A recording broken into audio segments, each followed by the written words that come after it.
할렐루야. 오늘도 청년부 예배를 드리게 해주신 하나님의 은혜에 감사드리며 이 시간 예배 자리에 나온 모든 청년들, 그리고 또한 영상을 통해 예배하는 모든 청년들, 이번 주 한 주간도 하나님의 은혜와 사랑 안에서 평안을 누리는 한 주의 삶이 되시길 소망합니다. 우리 옆에 분들과 함께 소나타 하시면서 인사하도록 하겠습니다. 샬롬, 주의 이름으로 사랑합니다. 네. 네, 오늘은요 샬롬의 은혜라는 제목으로 말씀을 전하려고 합니다. 제사장들이 이스라엘 백성들에게 전하는 그런 축복 기원 세 가지 가운데 한 가지는 이 평강에 관한 것입니다. 그런 내용인데요, 이 평강은 히브리어로 샬롬이라고 합니다. 그래서 요즘 한국 교회에서도 샬롬이란 이 히브리어가 아멘, 할렐루야 같이 함께 흔하게 사용되고 있습니다. 우리가 매주 인사하면서도 샬롬, 주의 이름으로 사랑합니다 라고 하면서 샬롬이란 말을 많이 사용하고 있습니다. 이 샬롬이란 하나님께서 우리에게 주신 은혜라는 그런 사실이고, 그 은혜 가운데 평안이라는 그런 뜻을 담고 있습니다. 그래서 우리가 상대방의 평안을 물을 인사말로 샬롬을 많이들 사용을 합니다. 그래서 부활하신 후 제자들을 찾아오신 예수님께서도 샬롬으로 인사말을 전하셨고, 또한 사도 바울 역시 은혜와 평강이라는 인사말로 대부분의 서신서를 시작하고 있습니다. 그런데 예수님께서 말씀하십니다. 요한복음 14장 27절 말씀에 보면요, 평안을 너희에게 끼치노니 곧 나의 평안을 너희에게 주노라. 내가 너희에게 주는 것은 세상이 주는 것과 같지 아니하니라.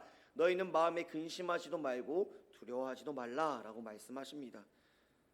평안을 주노라, 너에게 평안을 끼치노니 라고 말씀하십니다.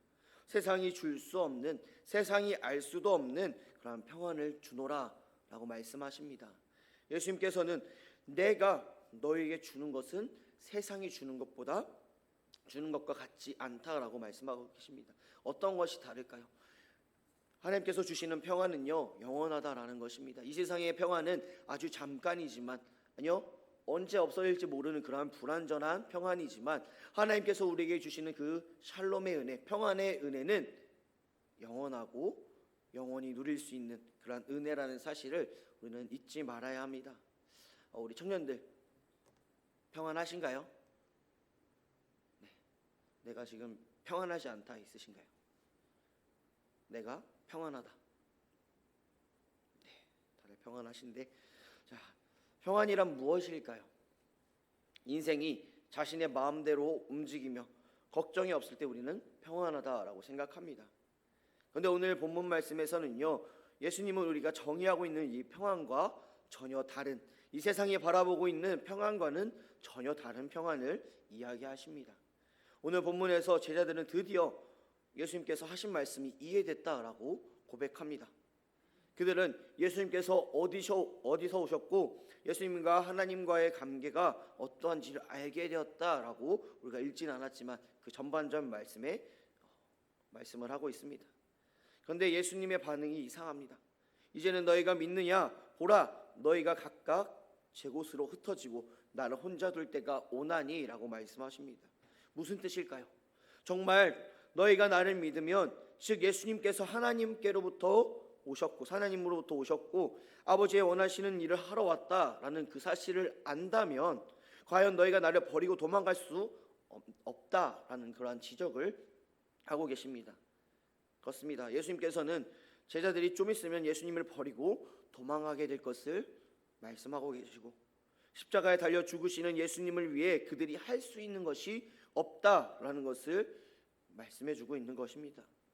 이것이 우리가 평안할 수 없는 이유입니다. 그런데 예수님께서 제자들에게 평안을 주시겠다라고 말씀하십니다. 예수님께서 평안을 주시는 그 근거는 32절에 이렇게 기록하고 있습니다. 내가 혼자 있는 것이 아니라 아버지께서 나와 함께 계시느니라 라고 말씀하십니다.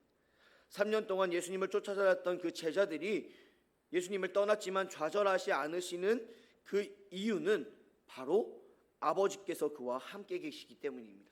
바로 하나님께서 그와 함께 계시기 때문에 평안을 누린다라고 말씀하십니다. 진정한 평안함은요, 하나님과 함께함으로 나온다라는 이 사실을 우리는 잊지 말아야 합니다.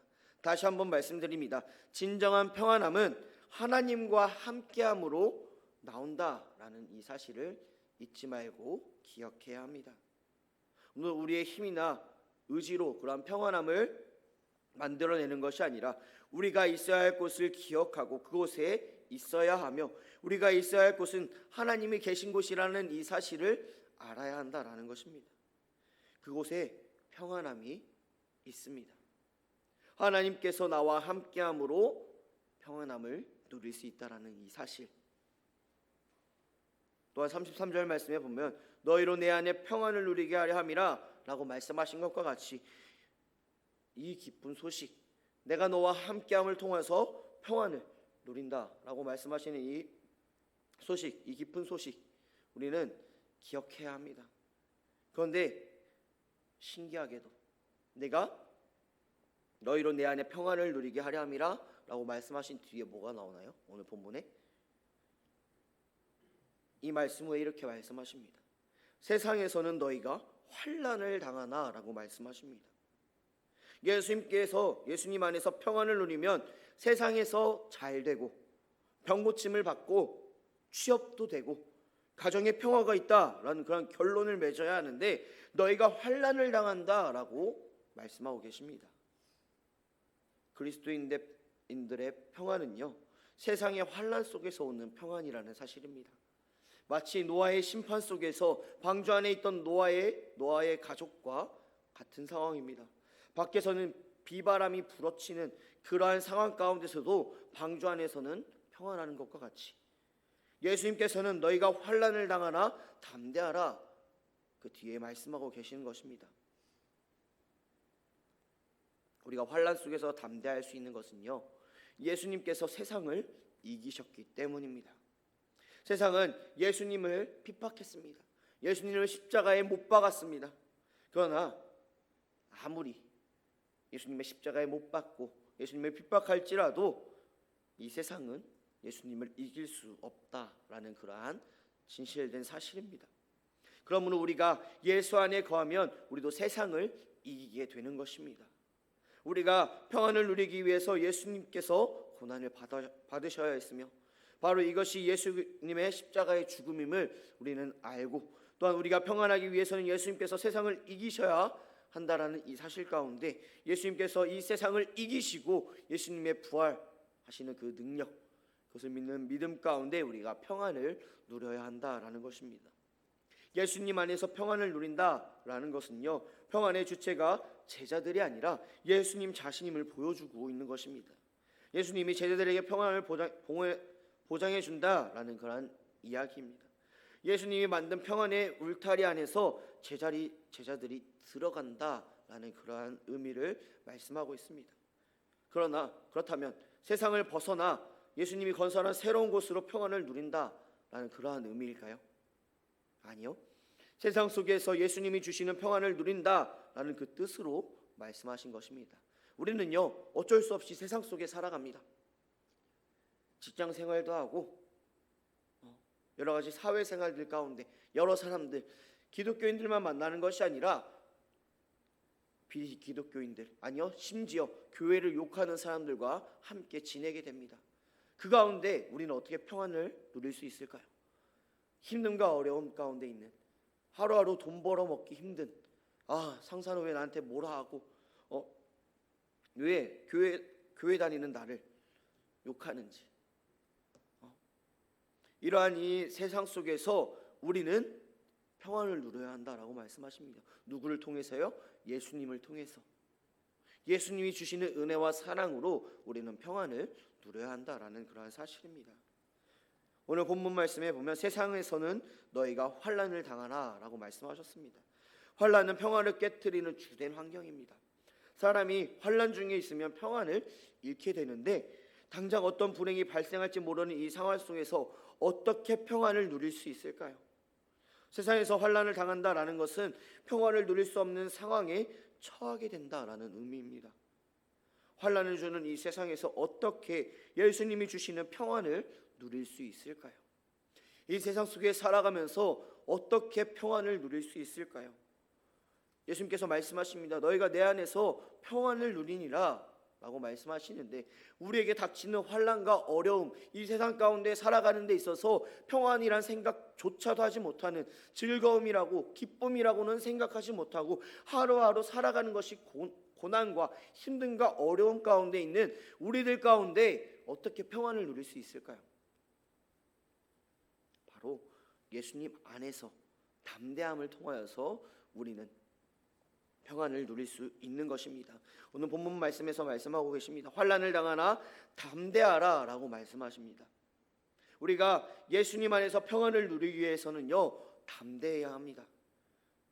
우리가 어떤 삶의 태도를 취해야 하는지 오늘 말씀하고 있는 것입니다. 기죽지 말고 세상 앞에서 당당하라 라는 것입니다. 환난을 제공하는 것이 세상이지만 예수님 안에서 평안을 보장받았기에 우리는 가슴을 활짝 펴고 살아갈 수가 있다라는 이야기입니다. 이렇게 당당할 수 있는 것은요, 예수님이 세상을 이기셨기 때문입니다. 내가 세상을 이겼노라라는 이 선언에는요, 세상의 어떠한 환난으로 제자들을 공격하든, 이 세상의 어떠한 환난으로 우리들을 공격하든 그것을 막아낸 힘이 예수님에게 있다라는 그런 약속이 담겨 있는 그러한 말씀입니다. 우리에게 커다란 용기를 주시는 그 말씀이 우리의 삶에 힘이 되고 능력이 될 줄 믿습니다. 그렇기에 평화가 없는 이 세상에서, 이 평안이 없는 이 세상 가운데 예수님의 평안을 누릴 수 있는 것은요, 세상을 이기신 예수 안에서 우리가 있기 때문을 잊지 말고 그 가운데 담대히 당당하게 살아가는, 이 세상 가운데 예수 그리스도의 말씀을 붙잡고 강하고 담대하게 살아가는 우리의 삶이 되어야 합니다. 그게 담대하게, 강하고 담대하게 나아갈 때에, 주님의 말씀 붙잡고 의지하며 나아갈 때에 우리는 이 세상 가운데 평안을 누릴 수 있다라는 사실입니다. 우리가 세상에 이 평안함, 세상이 주는 이 거짓된 평안함에 속는 것이 아니라 예수 안에서 담대함으로 평안을 누리는 우리의 삶이 되어야 합니다. 세상이 약속한 평안에 속지 말고 예수님 안에서 평안을 누리는 그러한 삶을 살아야 합니다. 아무리 세상이 평화롭다라고 외쳐도 우리는 예수님이 주시는 그 평안을 갈망하고 그것을 삶에서 실제로 누릴 수 있어야 합니다. 이것이 우리 삶에서 이루어지면 환난을 당할 때에도 예수님 때문에 담대해질 수가 있고 강하게 나아갈 수 있는 것입니다. 이 담대함은요, 세상을 이기신 예수님을 신뢰하기에 더욱 강해질 수가 있습니다. 우리는 오늘도 예수님 안에서 평안을 누리는 그런 삶을 살아야 합니다. 세상의 거짓된 평안에 속지 말고 세상을 이기신 예수 안에서 진정한 평안을 누리시길 소망합니다. 민수기 6장 26절 말씀 다시 한번 읽어보도록 하겠습니다. 시작. 여호와는 그 얼굴을 내게로 향하여 드사 평강 주시기를 원하노라 할지니라 하라. 또한 누가복음 24장 36절 다 같이 한번 읽어보도록 하겠습니다. 이 말을 할 때에 예수께서 친히 그들 가운데 서서 이르시되 너희에게 평강이 있을지어다 하시니. 아멘. 예수님께서는요, 하나님께서는 우리에게 평안 주시기를 원하신다라고 말씀하십니다. 우리에게 평강이 있을지어다 라고 말씀하십니다. 다시 한번 묻겠습니다. 평안하신가요? 육체적인 평안이 아니라 이 세상이 주는 그러한 삶의 풍요 속에서 얻게 되는 그러한 평안함이 아니라 정말로 진정으로 예수님 안에서 평안을 누리고 계신가요? 세상이 주는 그러한 평안함에 속아서 내가 지금 누리고 있는 이 평안이 정말 육체적인 평안, 세상적인 평안이라면 언젠간 없어질지 모른다라는 이 사실을 잊지 마시고 영원한 평안함을 주시는 그 하나님의 은혜, 샬롬의 은혜와 평안함의 은혜를 주시는 그 하나님을 믿고 의지하며 살아가는 기하복된 우리의 삶이 되시길 소망합니다. 말씀을 정리하려고 합니다. 여호와 샬롬의 은혜로 나와 함께 하시는 이 하나님의 은혜로 평안함을 누리시는 그런 삶이 되시길 소망합니다. 어지럽고 혼란스러운 힘든 이 세상 속에서 여호와의 샬롬의 은혜로 힘을 내고 담대히 살아가는 우리의 믿음의 삶이 되시길, 믿음의 한 주의 삶이 되시길 소망합니다.